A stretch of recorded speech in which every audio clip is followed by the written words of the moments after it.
As a child, I was expected to stand up every time the flag came by in the 4th of July parade.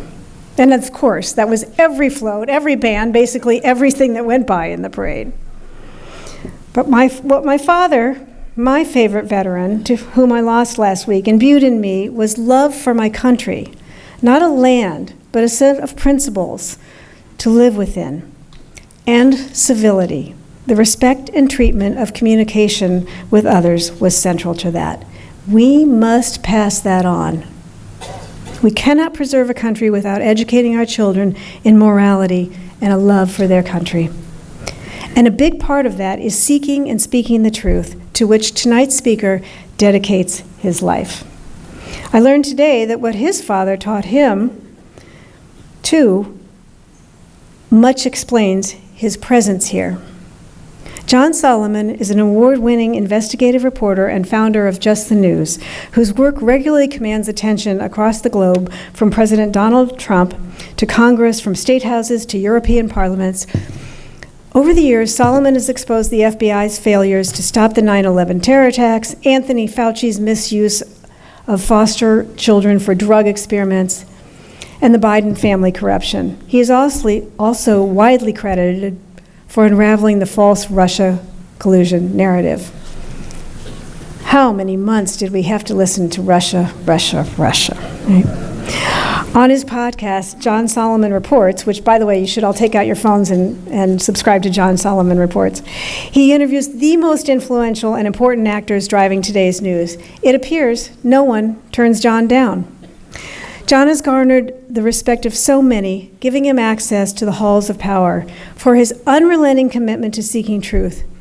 He pays a hefty price, but what he will not trade is his integrity. He is fierce, but not foul, a welcome set of qualities in a business rife with coarseness, simplicity, and slander. It is a thrill to bring this civil, humble, and relentless veteran to the Liberty Forum of Silicon Valley. Please help me welcome one of the most influential investigative reporters in the country today, John Solomon.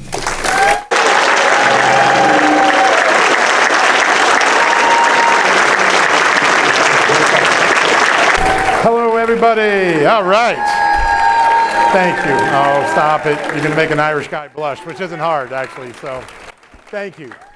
It's a great honor to be here, and it's a great honor to be here on Veterans Day. About a month or two ago, I was in National Airport, and I know we say so much divides us in the country, and it does, but I was coming back from a trip. It was late at night. People were pretty tired, and they brought an honor flight in of Vietnam vets, and there were about 90 vets come off the flight, and whether you were someone famous and important like a senator or just an everyday person coming for your trip to Washington, they just split the airport in half, and we sat alongside, and for 37 minutes continuously, as every veteran walked out of the airplane and into the terminal and down to the bus, Americans stood and applauded. Young, old, Democrat, Republican. That's the America that is coming back. I promise you that. And for all of you in the audience today who have served, we have that word liberty right here because you gave it to us. You put your life on the line so that we could sleep calmly at night, and I salute you tonight, and I thank you. I'm blessed to come from a long line of veterans in my own family, and I know the sacrifices, and we are grateful for everything you've given this great country, and we will not squander your sacrifices or your colleagues' sacrifices by letting this country slide. I am certain we're not going to let that happen. All right. So I want to talk a little bit about what I call the evil empire. It's not North Korea, Iran, China. They are, but we're not going to do foreign policy. We're going to do a little domestic policy. It's the media, it's the bureaucrats, and it's the Democrats working together to get rid of that word next to foreign. They are determined to erase it. And I'm going to try to explain how that happens and what we've kind of lived through in the last 10 months. But before I do, I got a call earlier today from my work sister, Sarah Carter. We were on Hannity for many years together, unraveling Russia collusion and Hunter Biden and all the other flim-flam stories that were imposed in our lives. And she reminded me of this great story because it reminded me of this great veteran. So we're up at CPAC a few years ago, and Sean Hannity was doing a live show, and we kind of came up and did our shtick together, and then Sean, in his classic fashion, said, John and Sarah have agreed, they hadn't, but have agreed to go down and meet everybody down at the right hand of the stage. So when I get off stage, you just go down there and hang out with John and Sarah. So we hung out with John and Sarah, and lots of people came. There were maybe 500-600 people. We were just talking to people and talking. And finally, as we got towards the end, this veteran came. He had a Vietnam veteran's hat, and he came up, and Sarah and I were standing a lot together, and he grabbed Sarah's hand and said, "Oh my God, you're more beautiful in person than even on television." I thought, what a tender moment. Then he looked up at me and said, "You, not so much." So, yeah. So that's what it's like to be Sarah Carter's work brother. I'll tell you, that's a true story. It actually happened, and Sarah will attest to it. So God bless that veteran. He was right. All right, so I want to get down to business today. I think a lot of people wonder, what have we been through the last 10 years? How is it that we were fooled into thinking the man we had just elected was a Russian spy for Vladimir Putin, and that Hunter Biden wasn't a drug addict who had cheated on his taxes and grifted to trade in his father's name? Trust us, he did all that. He really did. But we were told, don't believe it. It's Russian disinformation. We were told not to trust our doctor's advice and to trust Dr. Fauci's advice. We were told that a man can be a woman and a man can compete in women's sport, and he can take the gold medal from the women, and that's righteous. And we can go on, and we know what we live through. I want to argue for you tonight that I think what we've lived through is a war on truth. I think that that has been the primary objective of our enemies in this country and abroad. And I'm going to get to the tactics of that war in a second and get to the outcomes of that war and the anecdotes, because I don't want to leave you depressed tonight. I want to leave you inspired to go out and win this battle for the heart of America. But I start with a story that I did a couple years ago. I had the pleasure to interview a Cuban spy. He had worked all the way from the Bay of Pigs with Castro all the way through the years, and he defected at the end of his life because he didn't believe the country he had worked for could a better future for his children and grandchildren. He understood what we just talked a few seconds ago. Communism is a mirage, and it doesn't work, nor does socialism, and someday soon the Big Apple will discover that, I promise you. But he came, and my goal was I wanted to learn, because I've been told for years that the Cuban espionage teams are the best in the world, that the Russians and others consult them because they're so good at what they do. And I said to you, hey, sir, I want to learn today from you. And I want to learn how it is that you worked with Castro and all of our enemies to destabilize America. And he said, we're going to get to that, son, but first ask me who I worked with 60 years ago and who I worked with before I defected. And I said, okay, who'd you work for 60 years ago and who do you work for today? He said, well, I started with Castro, then it was Castro and the Soviets. And then over the years, it became the Soviets faded, and it was the Iranians, the Venezuelans, and the Chinese. And that evolution reminds us that the enemy we fought in the Cold War and that we fought in World War II has changed markedly, but Cuba has always been alongside our enemies, working with them, and revered by our enemies because they're very effective at what they do.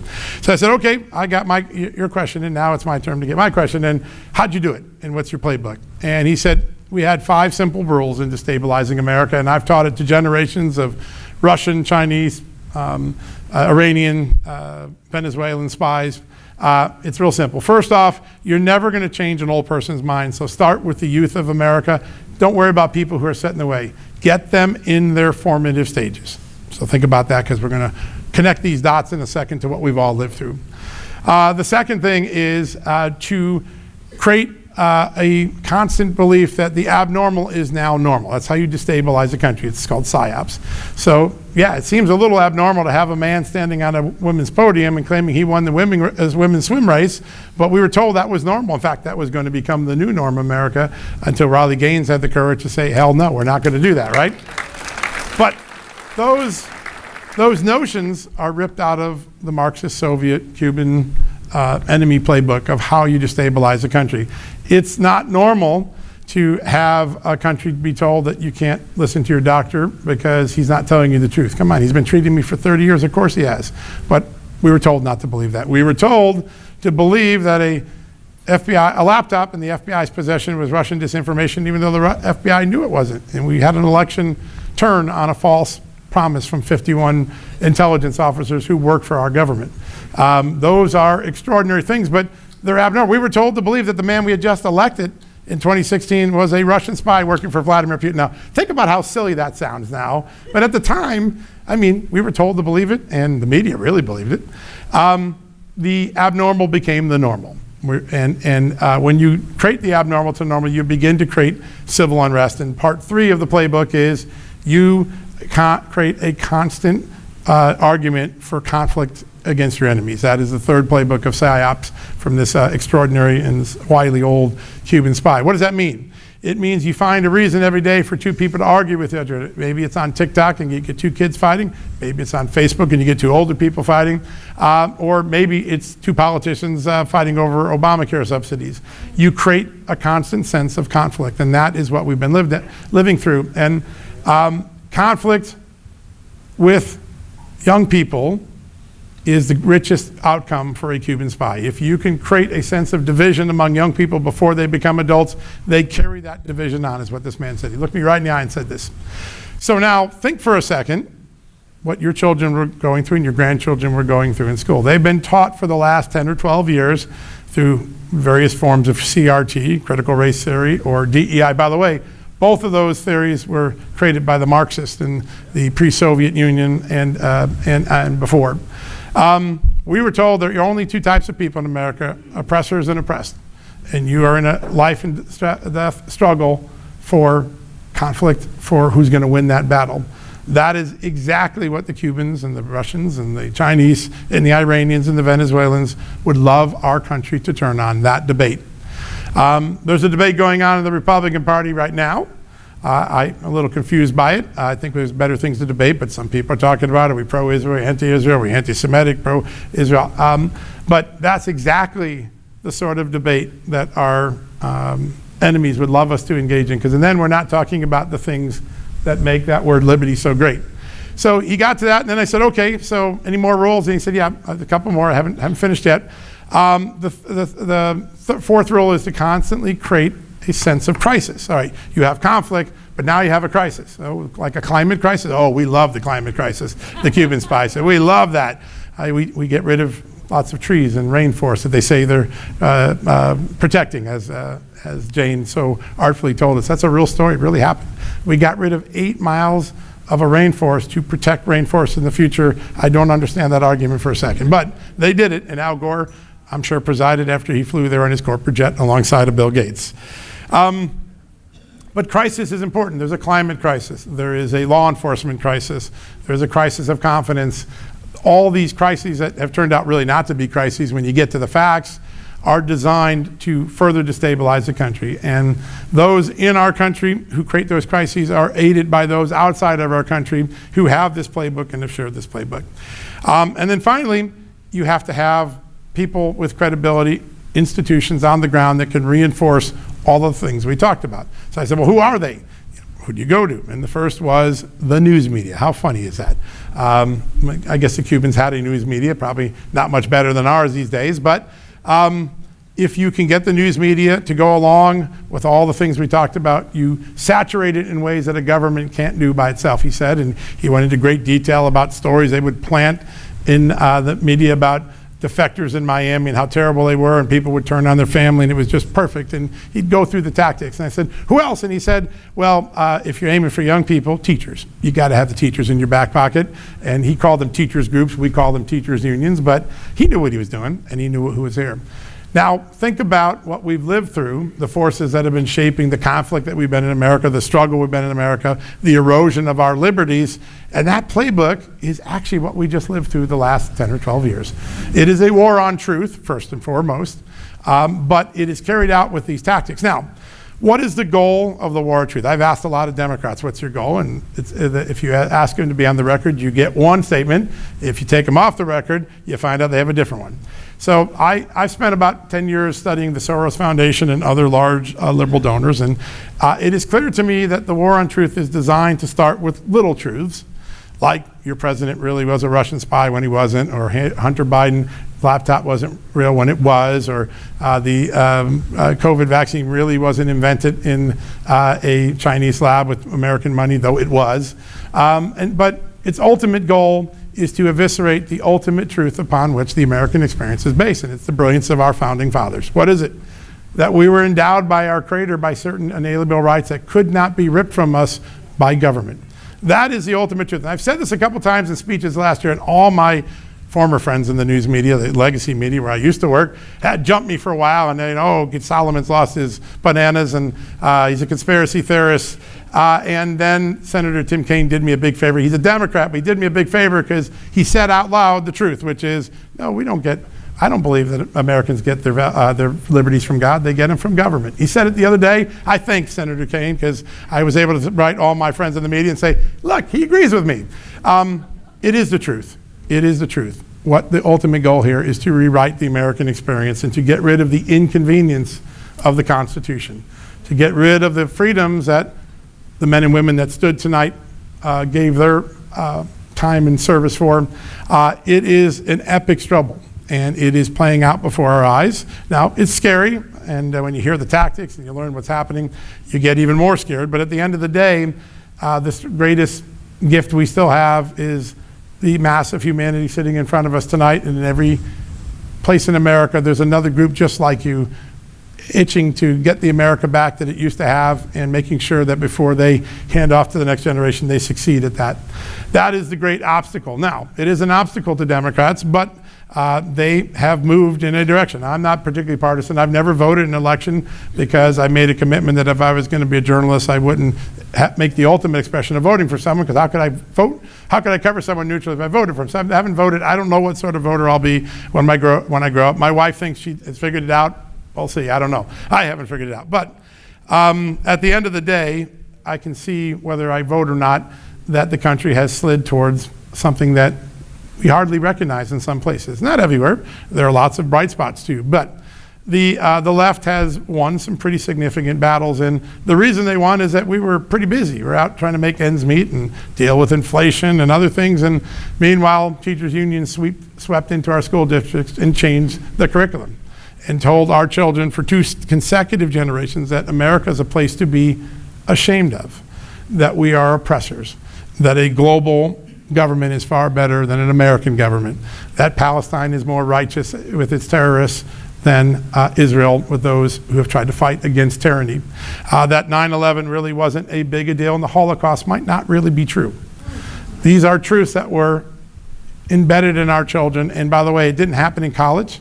Charlie Kirk was smart enough to realize that by the time they got to college, the receptors had been set for 10 or 12 years by teachers with blue hair and nice sounding names, but with vile ideas to point into our children's mind. It's happened. I can show you textbook. You know the textbooks. Just look at your own ethnic studies agendas here, and you kind of get a sense of what the divisive language is that's being put into our children's mind. It is what that Cuban spy said he wanted to do to America. But it's been carried out in our school districts, and we were a little busy in ways, it's hard to say this sometimes because it seems harsh, but in some ways COVID was a blessing, right? Because for a little while we had our kids at home and we're like, they're teaching you what? And what did Miss Johnson just say on the Zoom conference?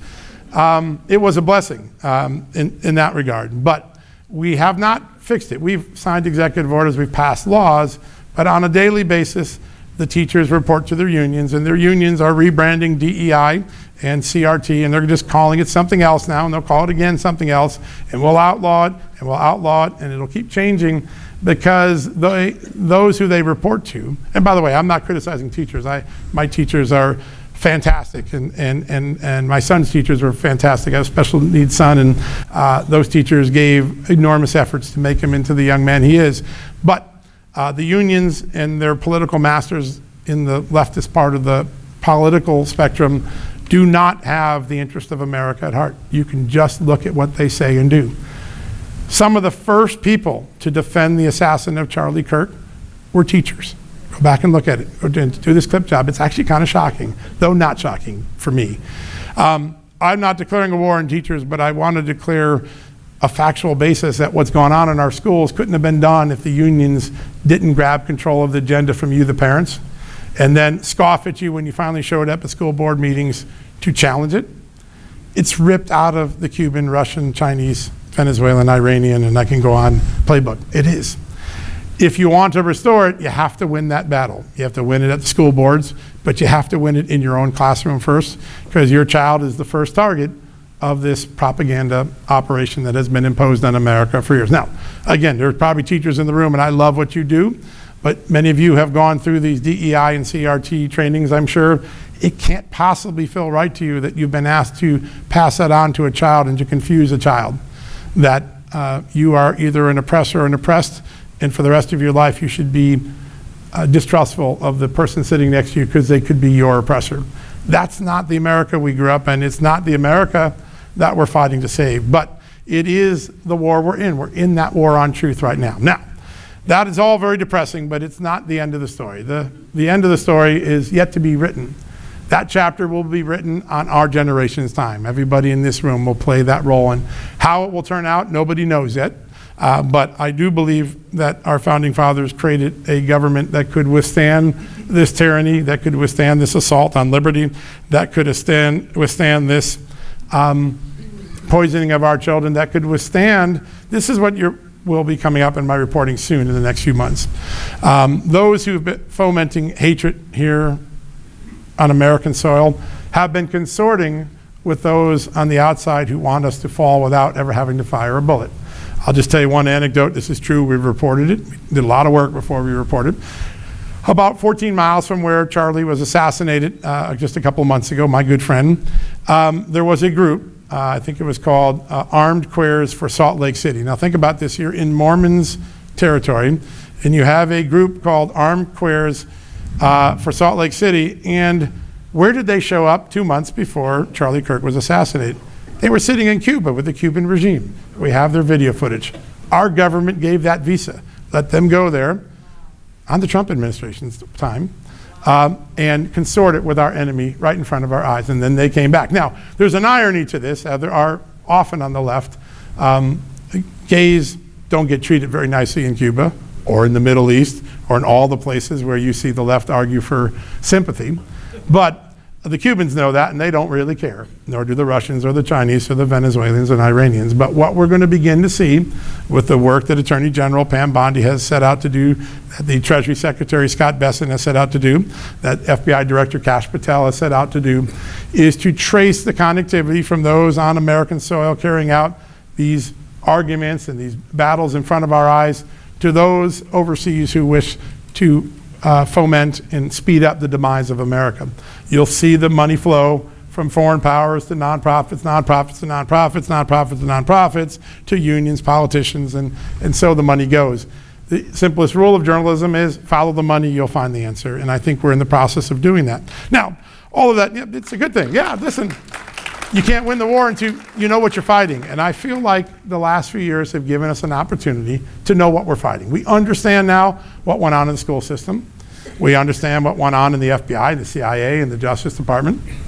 We know the lies we've been told. We've known the people that we were told to trust who we should, and the people we were told not to trust that maybe we should. That is the first draw in a war. You have to understand the enemy, you have to understand the weaponry, and then you have to go out and win the war.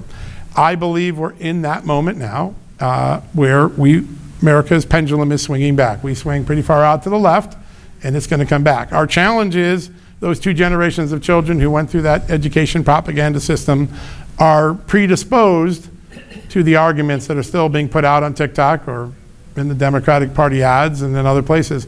And that's how we got Mondominy in New York, right? It's simple. It's kind of funny that ironic that the capital of capitalism will be governed by a socialist. But I have a funny feeling that the experience of New Yorkers will cure this quickly.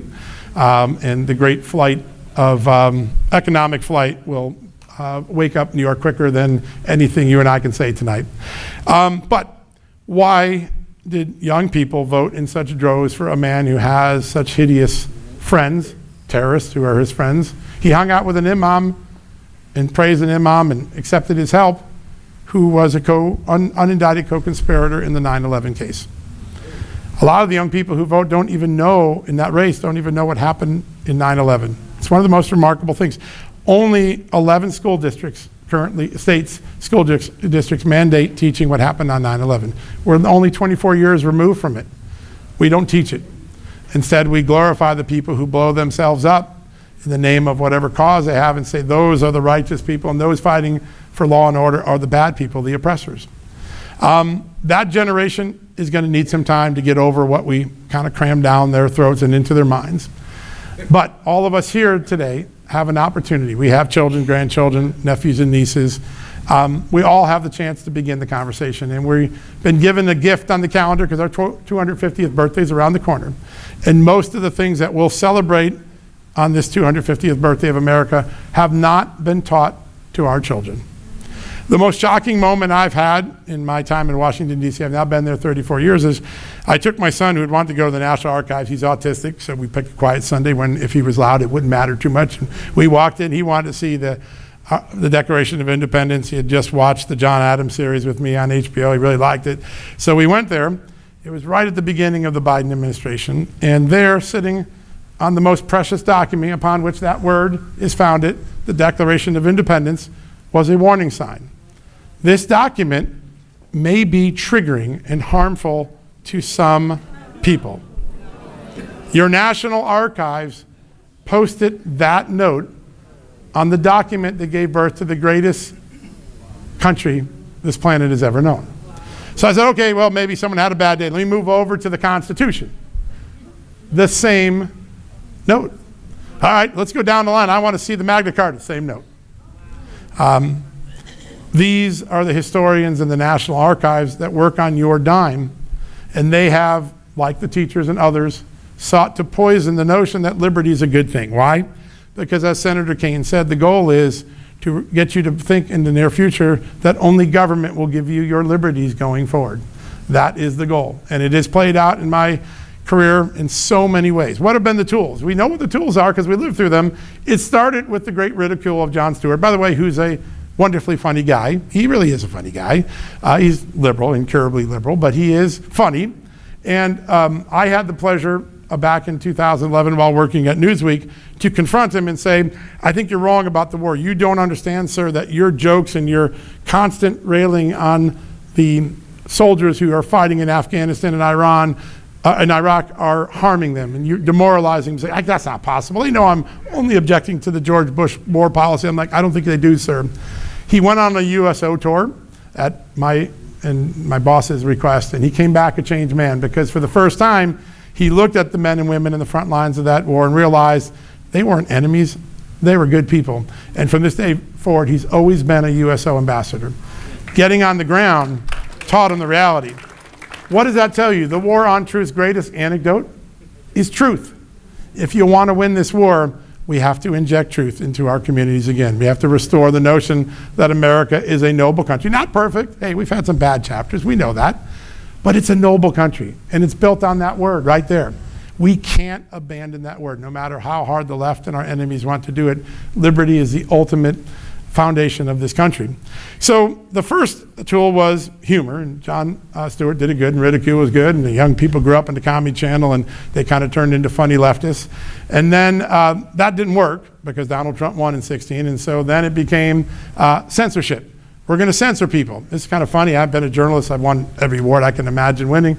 And suddenly I was being censored by some 23-year-old snotty kid at Twitter who said that I was a conspiracy theorist. He knew nothing, but he was. A few years ago, you know what happened to me with Hunter Biden. I took on the Hunter Biden story, and my whole profession turned against me, and I got canceled, and I started my own company. It was the greatest blessing God could ever give me. But funny thing happened. All my conspiracy theories came true. Which is a great thing because they always were true. But I was in Florida. I went to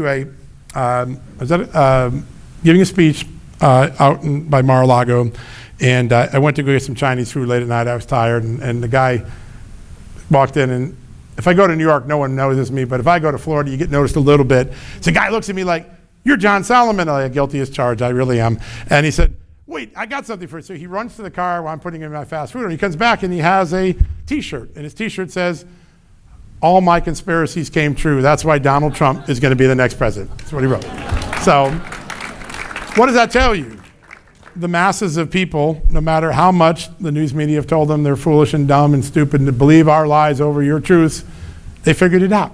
And that's why we had the 2024 election and why we'll have probably important elections ahead. But we went from ridicule, then it was censorship, then it was something more serious. We're going to attack your business and revenue models. We were debanked. It's just amazing things. People who did absolutely nothing wrong suddenly had their bank tell you, you're too hot for me. We're closing you. But I got 200 million in your bank. Doesn't matter. You're closed. So then it was to take our livelihoods away. And if you were a lawyer that defended certain principles or certain cases, you were thrown out of your law firm. I was thrown out of my profession. Best thing ever happened to me, by the way. So we moved from ridicule to censorship to financial ruin. And then that didn't work. Donald Trump was still standing on 2 feet, and his MAGA nation was still pretty large, and liberty-loving Americans were still pretty vocal. So we decided we will prosecute people out of existence. And we ramped up the greatest abuses of civil liberties in our lifetime. We took innocent people and we called them criminals. And even if you weren't charged with a crime, you were put through a process that was almost as bad as going to prison. As one of my FBI whistleblowers said to me on my show a year ago, we designed the process to be the punishment. It didn't matter if we got you convicted. We put you through the process. We put you in leg irons. We charged you with a misdemeanor, but we sent the SWAT team out so your neighbors knew you were a lousy person. That's not America, but that's what happened. We know what happened. We saw it with our own eyes. January 6th, judges. I just interviewed a judge on my show the other day. This guy was one of the most distinguished jurist in Wisconsin history, a lawyer who spent 55 years in the good service of law. He retires. Donald Trump calls him up, says, hey, I want you to get a slate of alternate electors for Wisconsin, which, by the way, is lawful. You can get alternate electors. We did it in 1876, and John Kennedy did in 1960. And neither of those times were any prosecutions. So he says, kind of a toxic environment. I'm going to go to my Democrat Attorney General and get a letter that says what you're doing is legal. And Attorney General says, what you're doing is legal. It's been allowed. He does it, and then all of a sudden he watches Georgia and Arizona electors get charged. He's wondering, whew, good thing I got that letter. Then the very Attorney General who gave him that letter suddenly turned on him and said, nope, I was wrong, you get charged. And a man is now 78 years old who gave his entire life to the practice of law is now facing 80 years in prison for doing something that he was told was lawful until the institutions that have been corrupted decided, we have to make it illegal. So we've gotten to that point. And then as Butler showed us, and as what happened in Utah to my good friend Charlie, we now have moved up to the notion that if we can't win prosecuting, can't win censoring you, debanking you, ridiculing you, we may just kill you. We may just shoot you. And that is what we've seen now 3 or 4 times play out before our very eyes. That is the struggle we're in. Those are the tactics that have been deployed. Now, at each point of escalation, the American people have become wiser to what's going on. And I think if there is, as the Cuban spy said to me, a Achilles heel to the whole strategy, it is those who carry out these leftist agendas think the American people are stupid, and that may be their single greatest point of demise. We're not stupid. We're busy. We're tired. We have a lot of things we got to deal in life. We have a lot more struggles than maybe our parents' generations did and grandparents' generations, but we are not stupid. And I believe at the end of the day, it will be that common sense of the American electorate. They may not know the names of Russians or the names of prosecutors or what weaponization means, but they know what they lived through the last 10 years is not the America they intended to live in. And they're darn mad and darn intentional on getting it changed. And I think that is the moment. I've always said in my early lecturing that I believe America has an extraordinary pendulum, and it goes to the right. It did in the 60s, it's done now. It swings to the swings to the left, swings to the right like we did with the great Ronald Reagan.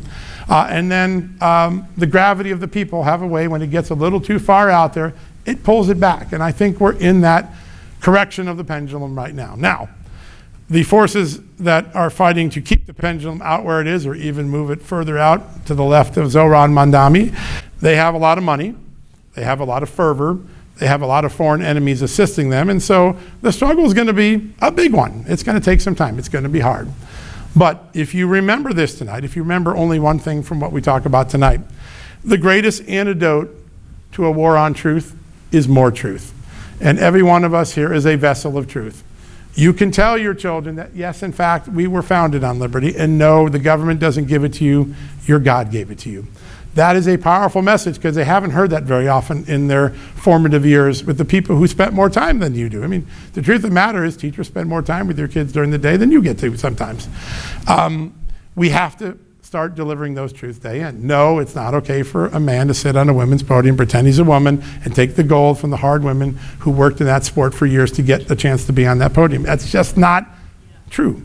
It's the falsehood.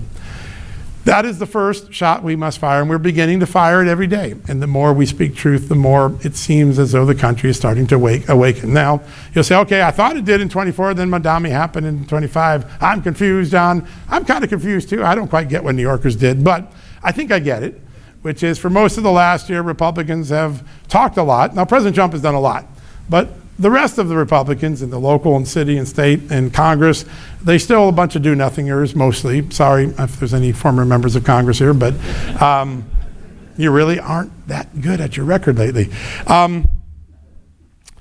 So, yeah, it's true. Listen, I remember the old Bud Light commercials. Taste great, less filling. They sound great, but they're less fulfilling. That's what Congress is. And they sound great every 2 years when the ads go around, but when the beer comes down, it doesn't taste that good. And so, because they've spent our country into oblivion, they allowed Obamacare to ruin the greatest medical system that America has ever known. And now they've allowed the Democrats to subsidize an insurance industry that will fall in his face the second we pull the subsidies away, because Obamacare was always an illusion. It always was. It was never going to work. Ronald Reagan said fondly and often that government isn't the solution, it's the problem. All of us here have to go out and deliver that truism and that truth to those who vote, to those who volunteer, to those who teach, to those who work in the hospitals, because I believe when they hear it and when they see you, and they have those conversations, you're beginning to change hearts and minds. We can run lots of great political ads in this country, we do. But they don't win elections. What wins elections are the conversations at dinner tables, the conversations at the water cooler, the conversations in the boardroom. We stopped conversing for most of the last 10 years. We allowed our enemies to silence us and shame us into oblivion. And I can tell you today, at least for me, I'm not taking it anymore, and I don't think you are either.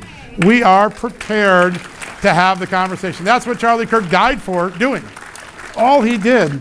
In my last conversation with him 2 weeks before he died, I was with him in Colorado, and we had a profound conversation. And I said to Charlie, hey, it's kind of profound what you did, buddy. He's like, it really isn't, John. Come on. Really, all I did was stand shoulder to shoulder with some kids who were afraid to go out and say they were conservative or they believed their parents' values. And I just stood alongside them and said, it's okay to believe that way. And we started a movement doing that. I guess it wasn't that profound. So I said, well, we gotta go do a bigger thing now. We got to go save the country. He's like, you're absolutely right. So that was behind stage, and I got on stage, and we had a great conversation for 45 minutes, and then Scott Jennings came out, and he did an incredible speech. He's an amazing guy, and I don't know how you can go on CNN every day and keep your marbles, but he does, and does a great job. Talk about being in a war for truth. But I was finishing up my time with Charlie, and we had such a cordial time. And he's like, you know what? I've decided I want to pick a fight with my he always called me his older, less better-looking, shorter brother. He's always had the way of saying that. True on all accounts, by the way. But he said, John said behind stage that we need to save a country, and I actually think that might be wrong. I think we have to save Western civilization. And he, like only Charlie Kirk could do, he brought the horizon up about 30 feet, which means our battle's even bigger, because we're not just fighting for America and that liberty that's on this sign. We're fighting for those in Great Britain that right now may go out tomorrow and put a tweet and be arrested by the bobbies tomorrow night. The comedian who might tell a joke and be finished for life. A person who may be praying on the street in Ireland who's a Catholic who believes abortion's wrong. And by the simple act of silently praying within 250 yards of an abortion clinic, they'll be arrested tomorrow. Western civilization is in the grasp of an extraordinary struggle. It is a struggle that continues to be about truth first, and then all the tactics we talked about tonight. But the greatest weapon you have is we still have that freedom of speech because of people like President Trump and Elon Musk and Charlie Kirk and others who went out every day and said, you're not taking it from us. Whatever it takes, we're not going to let you take it from us. But around the world, there are more and more people who believe what you believe that are hunkered down, and they feel like Chinese dissidents afraid of the communist police coming, but they live in Great Britain and in France and in Ireland and in Switzerland, and they're afraid to rear their heads. I was with a person the other day, lives in a European country. I won't mention the country because he's a little bit afraid. And he said, John, I looked to the great shining city on the hill, and I'm like, oh, it's kind of biblical. He's like, no, America, not the Jesus one, America. You're my inspiration. When I go home demoralized because my boss won't let me say what I believe, and my pastor tells me what I believe is wrong now because some woke donor gave him some money and he changed his whole theology, I look and I see what America, and it's the only thing that gives me hope that maybe something good will happen in my European country soon. We are in that epic struggle for freedom across the world. What we do here will affect a generation across the globe. It's certainly in Western societies. I don't know about China and other places. That's a higher haul to take on, but I still think we win that too. But each one of us is gifted with the greatest weapon we have, our voice, our freedom of speech. Don't cower in this moment. Stand up. Be proud of what you believe in. Pass it on to your children. Debate civilly your neighbor. As Charlie showed, you can be a debater, but not have to be ever mean. And you will take this war 1 inch at a time, one conversation at a time, one city at a time, one county at a time. And one day, I think, you'll take back the state of California. I do believe that.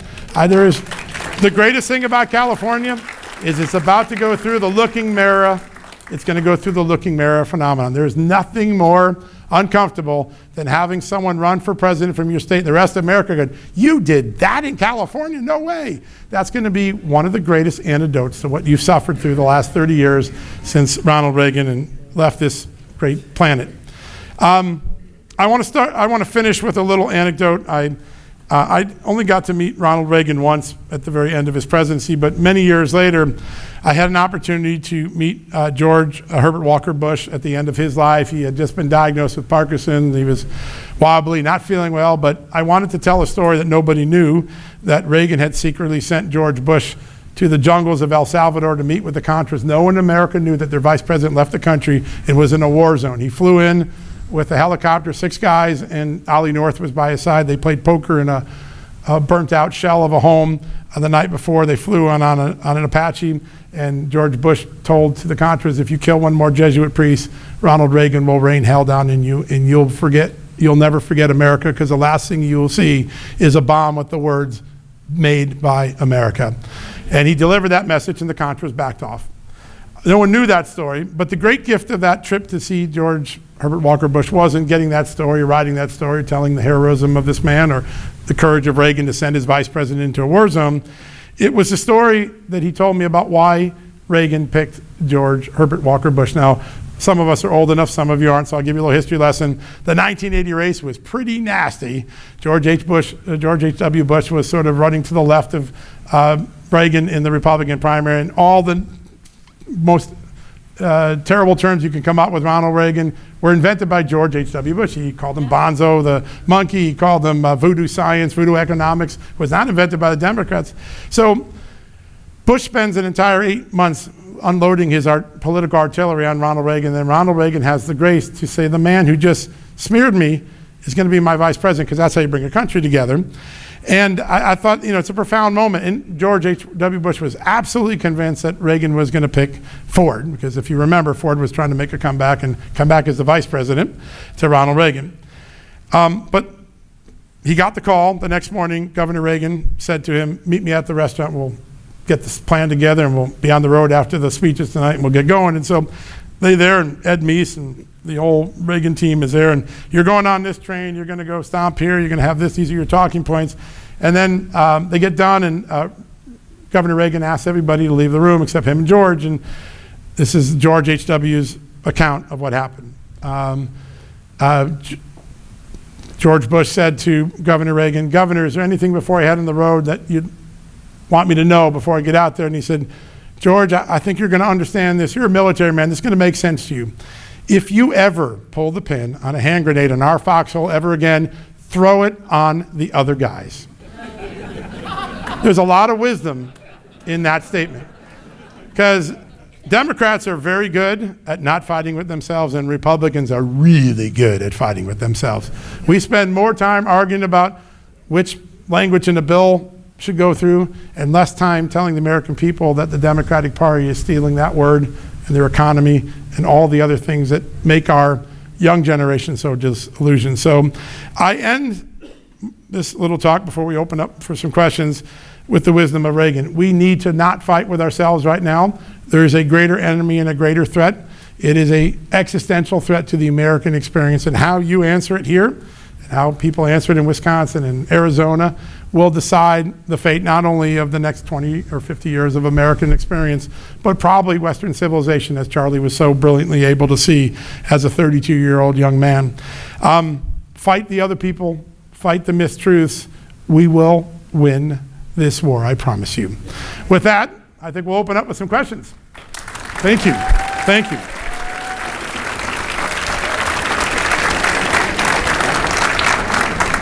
All right. I have one other, while we're getting the question, I'll just tell you one other quick anecdote because it's kind of funny. I have long been a Catholic, and I recently I said, someone got into a personal conversation interview, and I let out that I was in the seminary for a while, considering to become a Jesuit priest before I met this beautiful blonde young woman whose brother I was tutoring, and her father said, you need to date my daughter. I'm like, I'm in the seminary. We had an argument. I took her to prom, and I left the seminary. God bless God for having a better plan for me. She's been the greatest thing that's been in my life, my beautiful wife, Judy. But I went to confession a few weeks ago. I told this story this morning. I apologize. Jane's heard this story, but it really is kind of funny. And I got in and, you know, my voice is kind of recognizable to my priest, so he knows he's taking confession from John Solomon. And he said, hey, before we get started, were you really in the seminary?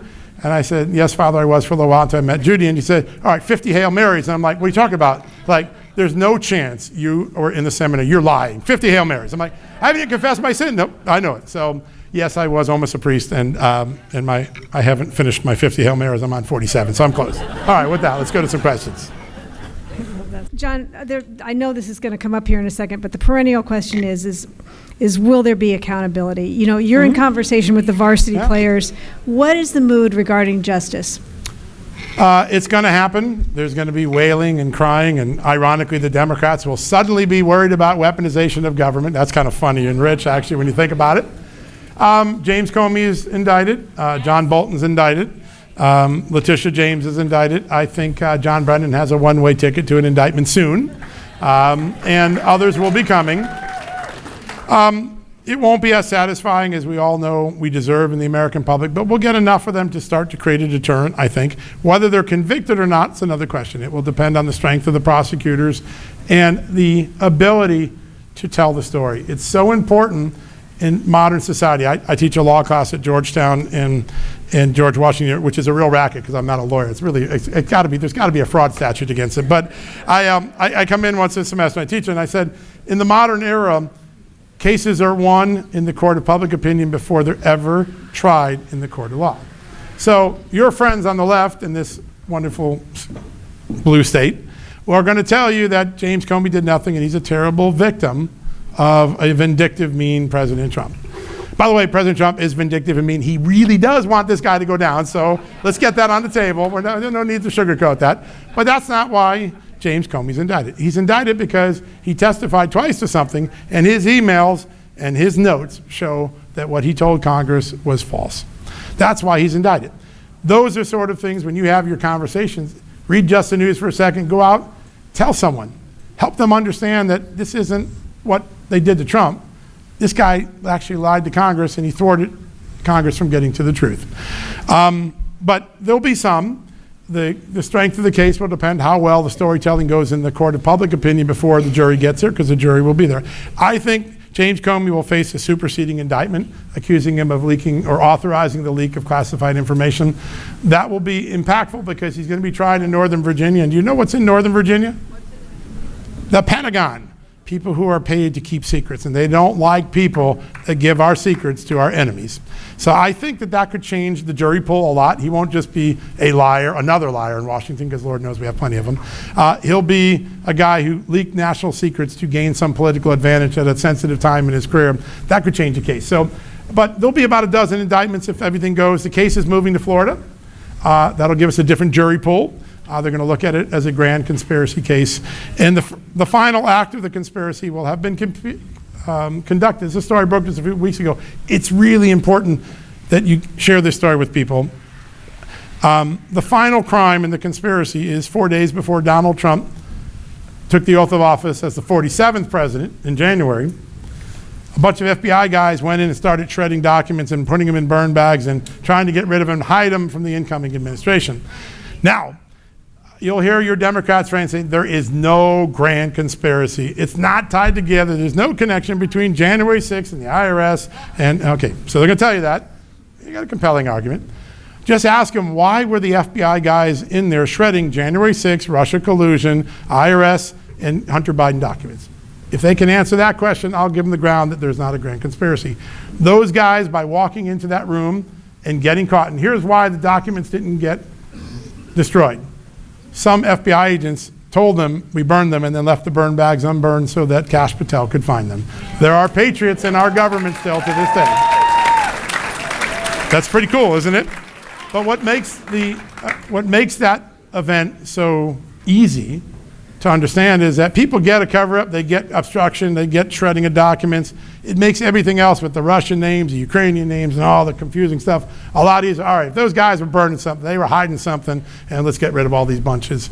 And I think that will become the lead of the case when it's all done. But we're a long way from there. We'll see what happens. Pam Bondi has a lot of work ahead of her, and so does Kash Patel, but there's a lot of good things going on that make me feel like some of the people I've been writing about for 8 years might see the inside of a prison cell someday. So,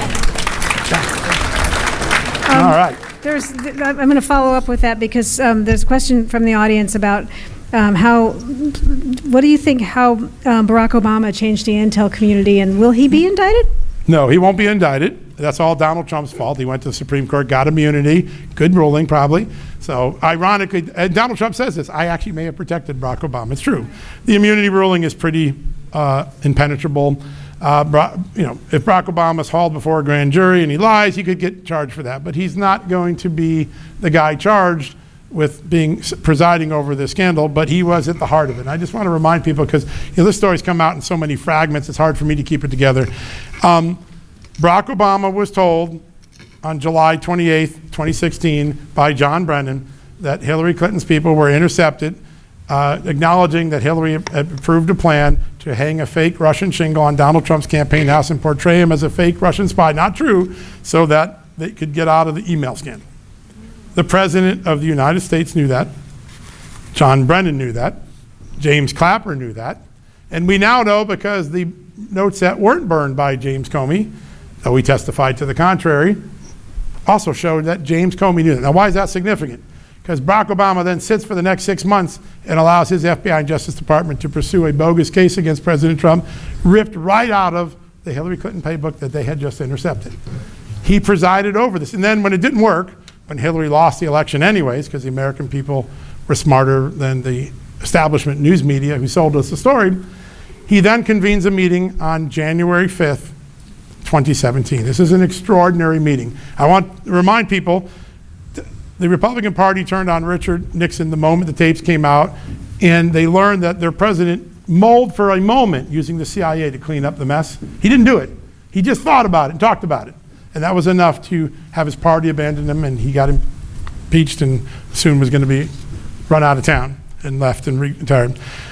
The Obama administration did a whole lot more than that. They did use the CIA. They did do the FBI. And our president sat in the Oval Office where people like Jefferson and Lincoln and Washington stood one day, Kennedy, FDR, Teddy, and presided over a meeting which is, all right, the FBI has decided to clear Mike Flynn. Who's got an idea to put him back on the hanger? And they concocted an idea that they would lure him into an interview, get him to lie, and then try to indict him, which is what they did. A senior FBI agent came out of that meeting in disbelief that a president of the United States would preside over that meeting. And he wrote in his handwritten notes, what was our goal today? Was it to get to the truth or to get an innocent man prosecuted by tripping him up in a grand jury interview? That's what he wrote. Barack Obama presided over the system. He may not have invented it. Hillary and Bill Clinton probably had a role in inventing it. John Brennan had a role in inventing it. James Comey. But every one of them who allowed that case to proceed, every time they signed a FISA court warrant lying to the court, they perpetrated a fraud on the American people. They were trying to steal your election. You decided you wanted Donald Trump. You can have a debate whether that was a good idea or not, but you can't steal the election, and that is what they did. And Barack Obama's legacy, what will be the greatest punishment to Barack Obama? It will not be spending a day in prison. It will seeing his ebullient legacy rewritten by the facts of what actually occurred on his watch. And I think that will be his ultimate punishment. He will live in infamy in history books if we get this right.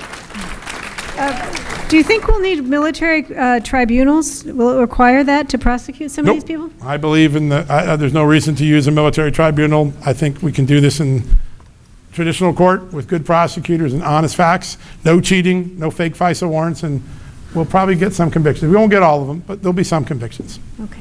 Let's talk about New York for a minute. Yeah.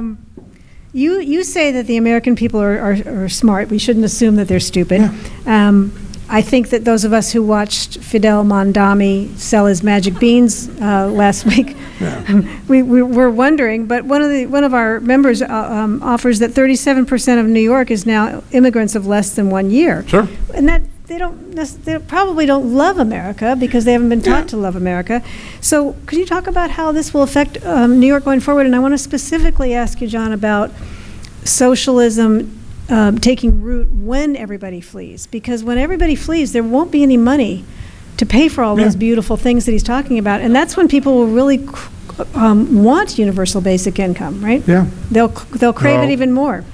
You see Kathy Hochul already shaking in her boots as the governor of New York because she realizes that this guy's going to bankrupt the state in about 20 minutes. Sometimes those who fought alcoholism know that sometimes you have to hit rock bottom before you can recover. New York City is about to go through the 12-step program of Mondami.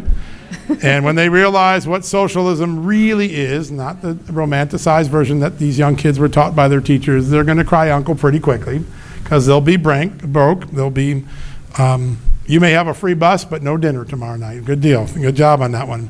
You can ride to an empty grocery store and maybe get stabbed along the way because all the bad guys will be out of prison. And when you call for help in New York City, it won't be one of those great NYPD men and women that I know so many of and who slept on my couch over the years. It'll be a social worker with no gun and no capability to deter the threat that might still be in your home when you've called them. That's going to wake up people pretty quickly. And you've seen this, right? You've seen people flee San Francisco, right? All those liberals who imposed liberalism on San Francisco, so they're living in Texas now. That's kind of a clue that maybe they caught on.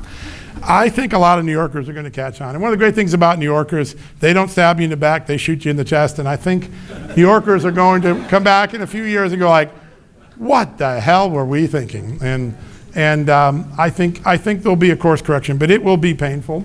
And I don't think New York will remain the financial capital of the world. I believe that New York may soon cede its role as the financial powerhouse of the world to a place like Dallas where freedom reigns, or maybe Miami. But there will be a penalty for this silly experiment, unnecessary as it is. It's going to have to happen now. But I do think the American wisdom, that pendulum, it just takes a few months of Mondami for people to want to say, swing that pendulum this way, and I think it will.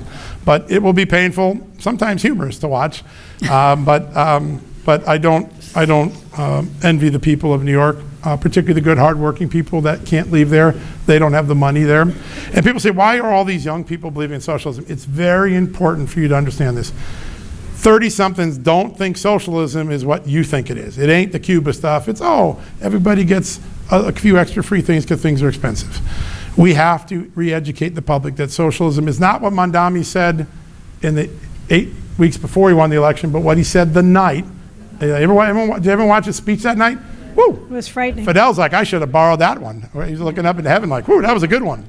And I do think that we have to understand that young people are frustrated because our generation or at least our generation's politicians have let them down. $38 trillion of debt, 87% of it accumulated in the last 10 years. Talk about excesses of unforgivable portions. We've allowed houses to go to impeccable prices. There's no kid I know of that thinks they're going to buy a house before they're 40. They're hoping their parents die and they get that house. That is literally their American dream. By the way, be careful what you drink tonight. No, I'm sorry. Your kids are great. I'm sorry. Other people, I'm not so sure about. So, we've let that generation down. They're disillusioned. They're disillusioned because their teachers poisoned them in their mind, and then they got poisoned by China, TikTok, and they got poisoned by all the vitriol in the world, and then they go on to their gaming sites and they get poisoned there. By the way, Iran and Venezuela are all over gaming sites trying to poison our children. And then we gave them this great stink ball called a big debt, no home, and no job because an illegal immigrant took that job, or a low-paying immigrant took that job on an H-1B visa or something. I'd be disillusioned if that's how I came into my adulthood. We can fix it, but first we have to fix our excesses and our failures. And by the way, Republicans are co-conspirators in everything that has occurred in the last 30 years. I look at every one of them and say, you own this. Don't tell me, you sound great, but you are less fulfilling. You didn't do the job. And they still can't do the job. I don't think they'll pull Obamacare subsidies. I don't think they'll do it. I don't think so.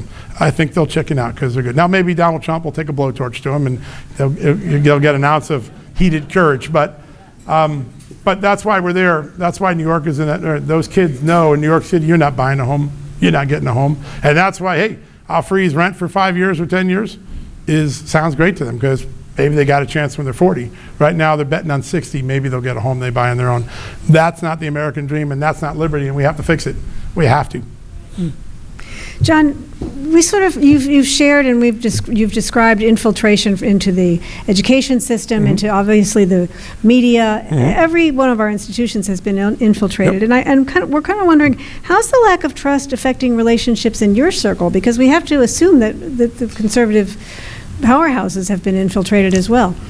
All right, I'm going to tell a story about my mom because it will give you some insights into what my father did to raise me. I was on Howie Kurt's show about 10 years ago, and he asked me this question, do you trust the people that give you information? And I told him, no, I never do. In fact, if my mother calls me to see how I'm doing, I assume she has a motive because I haven't called her. And then I realized that probably wasn't a good thing. Then I realized it was Mother's Day. And Mom was watching. That's honestly, it did happen. And then Howie rightfully called me out. And then I called my mother and said, I love you. But in my profession, my rule has always been trust no one until you verify it. Be first, but first be right. And facts are a stubborn thing. And if you're not in it for the click or the glamour, if you're just in it for the truth, it's easy to still get the truth even in a world where everything is a mirage. And it's going to get even worse, right? Because AI is going to make it even more mirage-y. And it's going to be crazier. But truth is a simple pursuit. It's the simplest thing.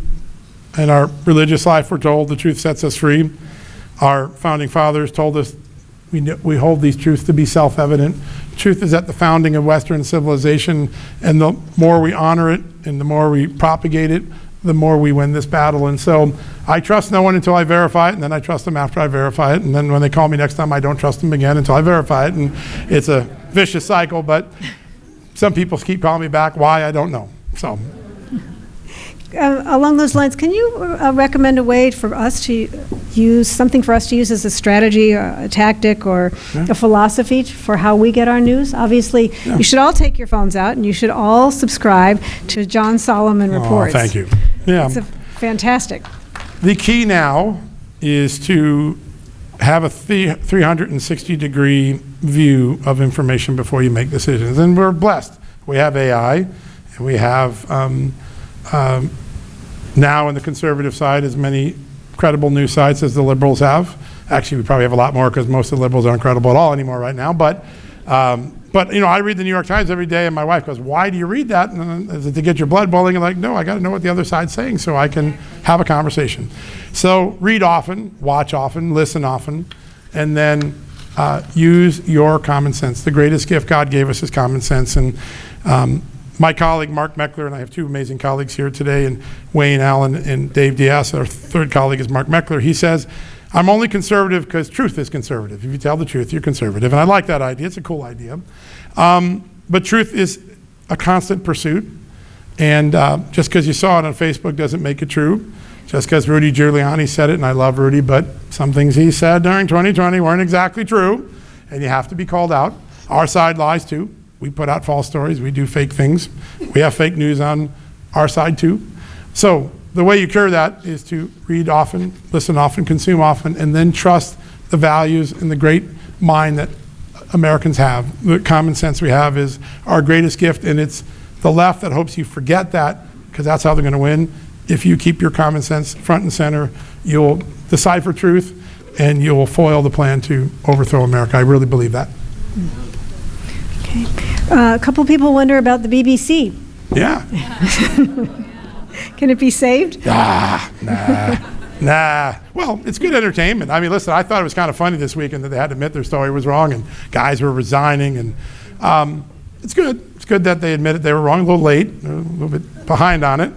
I'm glad 60 Minutes now puts transcripts out so we know that they do splice things together. But here's the biggest problem, that the BBC is just an emblem for what's wrong in the profession. When I got my first pen and my first typewriter at age 17, my very grumpy old 67-year boss, who I feared more than God himself, said to me, "Son, you'll be first every day, but first you'll be right. And if you're ever wrong, you'll be unemployed." And it was clear to me what he meant. And I feared that guy, but I respect him, and every day he's still in my ear. John, imagine if you said that to a young person today. They cry. Oh man, these kids today, they cry of everything. I have people in job interviews that cry. I'm like, there is no crying in a newsroom. I do that. That's in an interview? Oh yeah. I had a person cry because I asked them about why they had a 3.5 average in something, and they cried, burst into cry. I said, "I'll call your mother, take a cab home." We have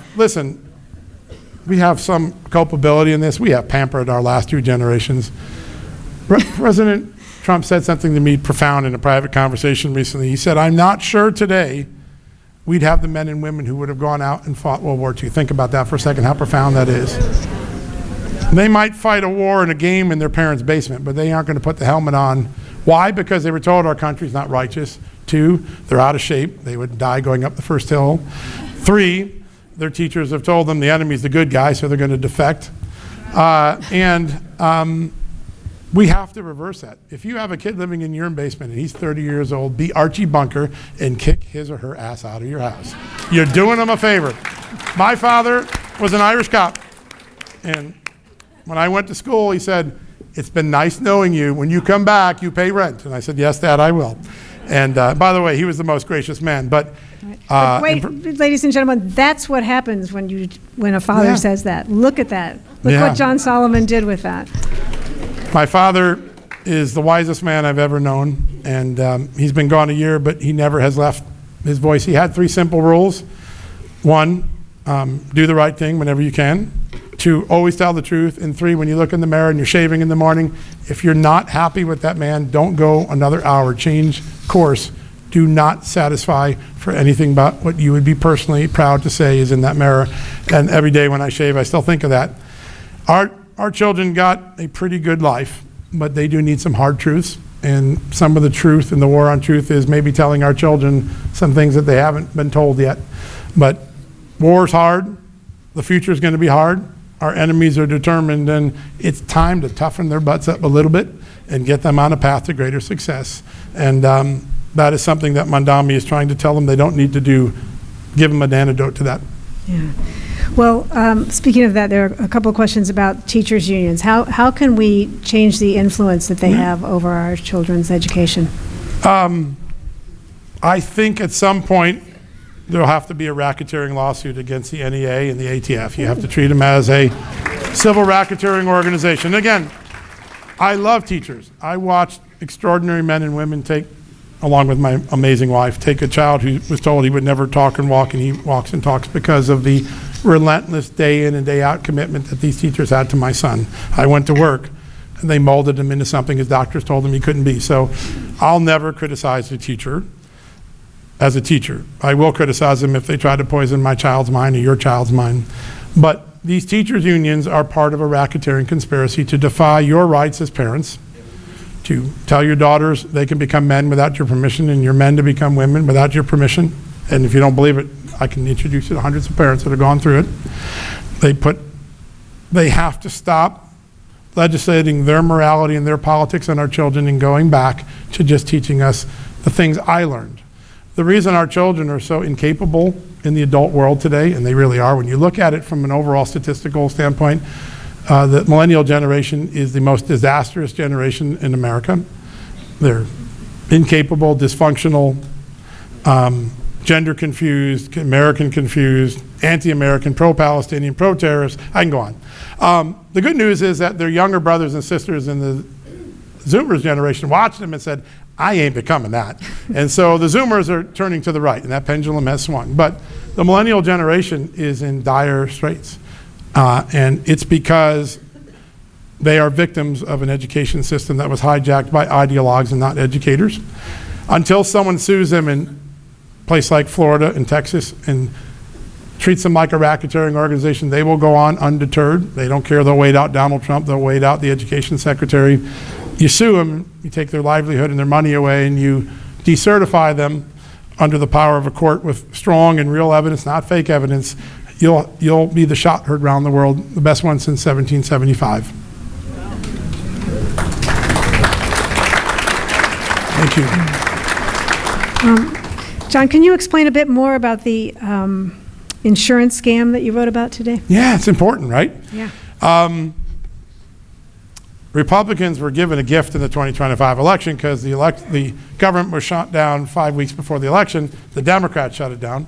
They wouldn't do the clean CR, which is our form of just spend all you want, we'll be nice to each other, because they wanted to hold out for Obamacare. And the story of Obamacare is none of that money is going to someone in need today. It goes to some fat cat insurer who, by the way, young people hate. They hate insurance companies. That's why Mangione killed United Healthcare's CEO. Not right, but at least you understand the motive. And Republicans could not tell this story. Here is the story. Obamacare was imposed on the American people. It was a ruse. And about 3 years in, Barack Obama and his team realized it was a ruse. And the insurance companies could no longer keep it up. So they were going to have to raise rates by 10 to 40% a year. And so Barack Obama said, let's go to the Republicans and give those insurance companies some money. And the Republicans said, good job, Mr. President, we'll do that. And they gave billions a year in subsidies. And then COVID came around, and those billions in subsidies no longer would cover the bill. And in 2021, Obamacare subsidies in some plans were due to go up 100% on the watch of Joe Biden.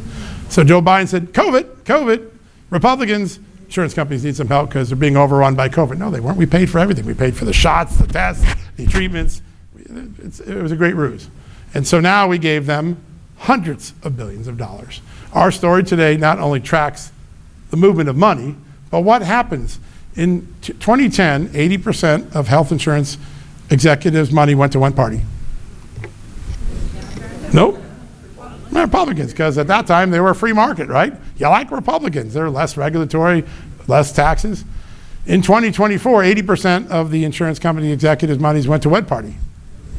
Why? Because they just got $400 billion of reasons to vote for them. So we told this story. The president is out there talking about it today.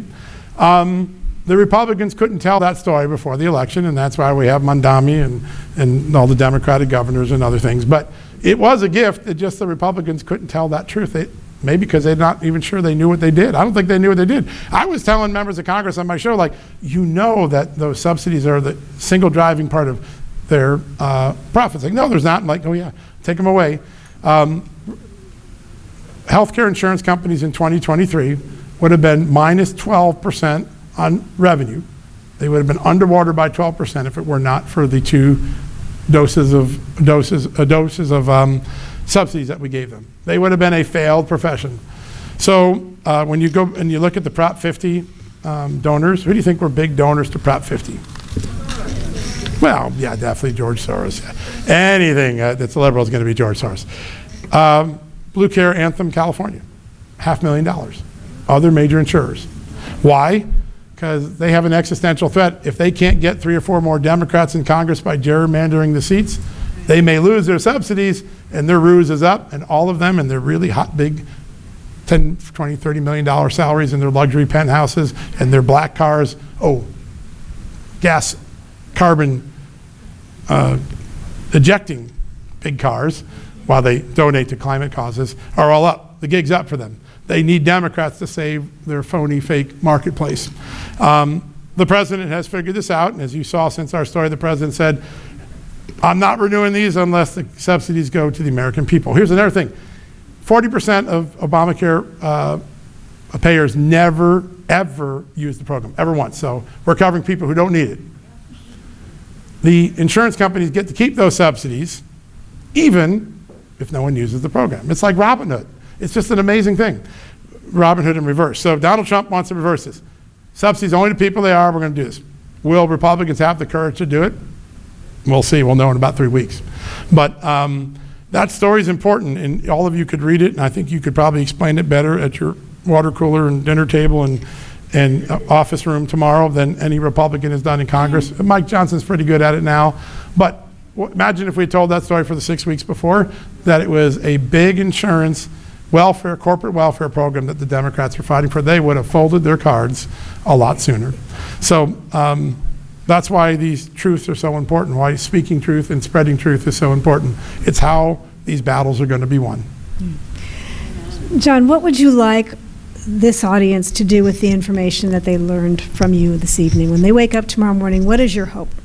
Have a conversation with someone tomorrow and the next day and the day after about some truth that they probably don't know about because they've read the New York Times or watched NBC News, and just tell them something they don't know in a civil way. What made Charlie Kirk so remarkable is he was so brilliant, supercomputer smart, but he was always civil.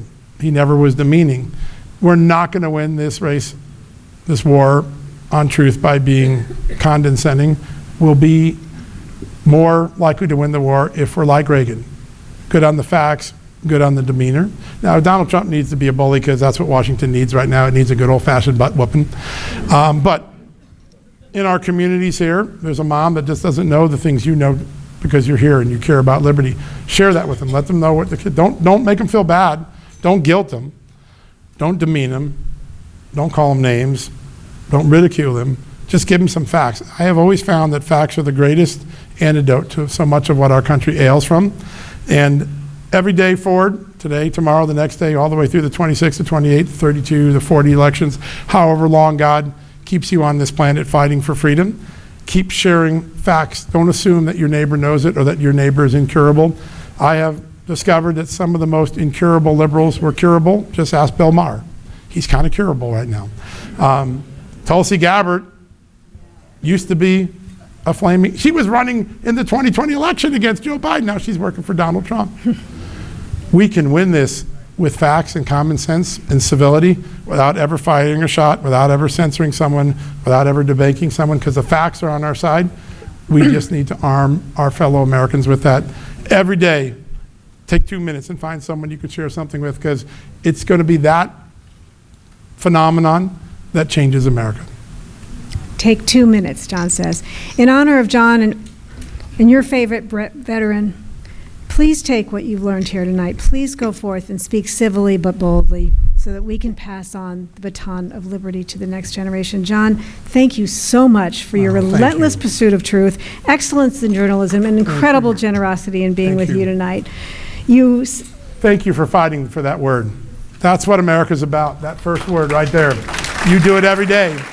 I go back to Washington on Thursday a lot more inspired because I just was with a bunch of liberty-loving patriots. So thank you. Thank you. Thank you, Dave. Thank you for watching our presentation. Please like and subscribe to our channel to get updates on new speakers and consider joining the Liberty Forum of Silicon Valley. You can do so at our website. If you don't want to join, but want to support the principles of American liberty, you can make a tax-deductible donation via our website. The links are in the description. Thank you again, and stay free.